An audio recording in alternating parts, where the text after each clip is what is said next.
Mary, do you see my lunchbox? It was in the fridge this morning. Your lunchbox, the blue one? Yes, I had a sandwich, chips, and a piece of cake inside. Oh no, I don't see it. Are you sure you put it in the fridge? Yes, I'm sure. I put it on the second shelf. Wait, I saw Tom eating a sandwich at his desk before. Tom?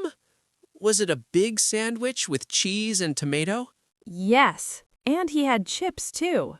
That was my lunch. I made that sandwich this morning. Oh, John, I'm so sorry. That's not okay. I need to talk to him. This is not the first time. I know. Last week, my yogurt was gone too. Really? We need to put a sign on the fridge.